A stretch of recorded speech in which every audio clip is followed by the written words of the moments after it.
আমরা মানুষকে বলেছিলাম যে আমরা সুশাসন দিব, মানুষকে আমরা বলেছিলাম যে আমরা একটি দেশ তৈরি করতে চাই যেই দেশে শিক্ষার্থী একটি সুন্দর শিক্ষার পরিবেশ পাবে।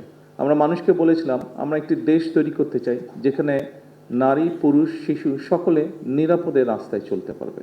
আমরা মানুষকে যখন স্বৈরাচারের বিরুদ্ধে ফ্যাসিবাদের বিরুদ্ধে আমরা আন্দোলন করছিলাম তখন আমরা বলেছিলাম যে আমাদের উপরে যেরকম অত্যাচার নির্যাতন হচ্ছে, যেরকম গুম খুনের শিকার হচ্ছে রাজনৈতিক দলের নেতাকর্মীরা, আমরা চাই দেশে এমন একটি রাজনৈতিক পরিস্থিতি হোক যেখানে আমরা ডিবেট করব, কথা বলবো, কিন্তু এরকম পরিস্থিতি আমরা তৈরি হতে দেব না। এরকম অনেকগুলো আমরা কথা বলেছিলাম। প্রিয় নেতৃবৃন্দ, যেই কথাটি বলছিলাম, যুদ্ধ একটি শেষ হয়েছে, এখন আরেকটি যুদ্ধ শুরু হয়েছে। কি সেই যুদ্ধ? সেই যুদ্ধটি হচ্ছে আমরা মানুষকে যে কমিটমেন্ট দিয়েছিলাম সেই কমিটমেন্টগুলোর বাস্তবায়ন করা। এবং আপনারা খেয়াল করে দেখবেন, প্রত্যেকেই আপনারা এখানে 12 তারিখে যে নির্বাচন হয়েছে সেই নির্বাচনে আপনারা মাঠে ছিলেন।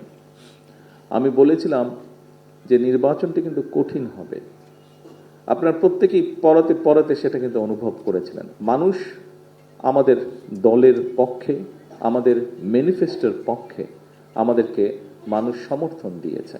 যে নির্বাচনের আগের দিন পর্যন্ত এই ম্যানিফেস্টোটি ছিল বাংলাদেশ জাতীয়তাবাদী দলের ম্যানিফেস্টো।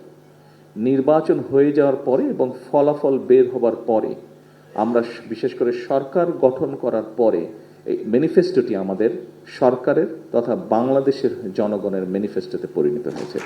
কারণ 52% মানুষ যারা ভোট দিয়েছে, 52% মানুষ এই ম্যানিফেস্টোর পক্ষে রায় দিয়েছে। কাজেই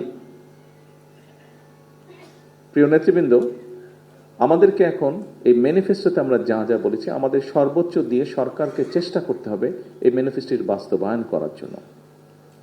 কিন্তু সরকারটি গঠন হয়েছে, আমরা কি বলি, বিএনপি সরকার বলি, কিন্তু তাই নয় কি? আমরা বলি বর্তমান সরকার বিএনপি সরকার, অর্থাৎ সরকার ঠিকই আছে কিন্তু বিএনপি সরকার। সেজন্য বিএনপি যদি সহযোগিতা না করে অনেক ক্ষেত্রেই সরকার সফল হতে পারবে না।